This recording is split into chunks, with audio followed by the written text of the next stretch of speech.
का महीना आने वाला है, मतलब एक ऐसा समय आने वाला है जब आप फसलें लगाकर बेस्ट क्वालिटी प्रोड्यूस कर सकते हैं। और इस समय पर फसल के चुनाव को लेकर आपका एक सही डिसीजन आपको माला माल कर सकता है, वहीं एक गलत डिसीजन आपको नुकसान भी कर सकता है।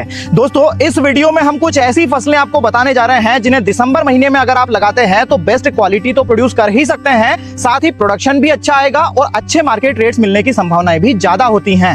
तो आइए दिसंबर महीने में कौन सी फसलें हमें लगाना चाहिए जो अच्छा मुनाफा दे सकती हैं। चलिए शुरू करते हैं। नंबर 1 पर हम रखते हैं देसी प्याज या फिर सफेद प्याज की फसल को। ये एक ऐसी फसल है जिसे दिसंबर महीने में अगर आप लगाते हैं तो लॉस होने के चांसेस बहुत कम होते हैं और ज्यादा प्रॉफिट मिलने के चांसेस बहुत ज्यादा होते हैं। इस समय पर लगाने से अच्छी क्वालिटी तो बनती ही है, साथ ही प्रोडक्शन भी अच्छा आता है और मार्केट रेट्स अच्छे नहीं भी मिले तो आप इसे 6 से 9 महीने तक स्टोर करके रख सकते हैं। अच्छे रेट्स आने पर इसे बेच सकते हैं। 1 एकड़ से 1 लाख रुपए का नेट प्रॉफिट औसत आप कमा सकते हैं और इस फसल को 6 से 7 सालों से दोस्तों हम लगाते आ रहे हैं और अच्छा एक्सपीरियंस ही रहा है। और यहाँ पर आप देख रहे हैं नर्सरी तैयार हो गई है, बहुत जल्दी हम इसे ट्रांसप्लांट करने भी वाले हैं। दिसंबर के महीने में बेल वर्गीय फसलों को लगाना रिस्की है, लेकिन अगर आप इन फसलों को सक्सेस कर लेते हैं तो औसत उत्पादन निकालकर भी औसत से ज्यादा प्रॉफिट कमा सकते हैं। तरबूज और खरबूज वो फसलें हैं जिन्हें 15 दिसंबर के आसपास अगर आप फील्ड पर लगा देते हैं और फरवरी एंड या फिर मार्च के शुरुआत में ये फसलें बाजार में चली जाती हैं तो 1 लाख रुपए एकड़ तक का नेट प्रॉफिट आप इन फसलों को लगाकर बहुत छोटी अवधि में कमा सकते हैं।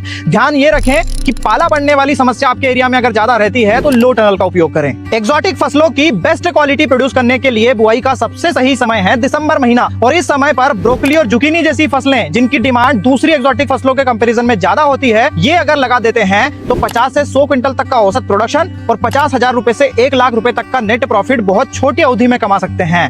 इन फसलों को लगाने के पहले आपके एरिया में इन फसलों का मार्केट जरूर चेक करें और डिमांड भी चेक करें, उसके बाद ही रकबे का सिलेक्शन करें। और अगर आपके एरिया में जुकीनी और ब्रोकली जैसी फसलों की डिमांड कम है तो फूल गोभी और पत्ता गोभी की फसलें लगाकर भी अच्छा मुनाफा कमा सकते हैं। इन फसलों की खासियत यह है कि पाला पड़ने वाली समस्या से भी इनको ज्यादा फर्क नहीं पड़ता है, नहीं इस समय लगाने से इन पर ज्यादा कीटों का अटैक होता है। अच्छी क्वालिटी भी बनती है और अच्छा प्रोडक्शन भी निकलता है। 100 क्विंटल एकड़ का औसत प्रोडक्शन इन क्रॉप्स से निकाला जा सकता है और 50,000 से 1 लाख रुपए का नेट प्रॉफिट औसतन आप कमा सकते हैं। दोस्तों, अगर आप बड़े रकबे में खेती करते हैं और पर्याप्त सिंचाई व्यवस्था नहीं है तो आप दिसंबर के महीने में मेथी दाना, मसूर या फिर अलसी की फसल भी लगा सकते हैं। इन फसलों से बहुत कम समय में, बहुत कम लागत में, कम देखरेख में, बहुत छोटी अवधि में 25 से 50,000 रुपए एकड़ तक का नेट प्रॉफिट कमाया जा सकता है। अगर आप कुछ नया करना चाहते हैं तो दिसंबर महीने में स्ट्रॉबेरी क्रॉप लगाकर भी आप अच्छी क्वालिटी, अच्छा प्रोडक्शन और अच्छा मुनाफा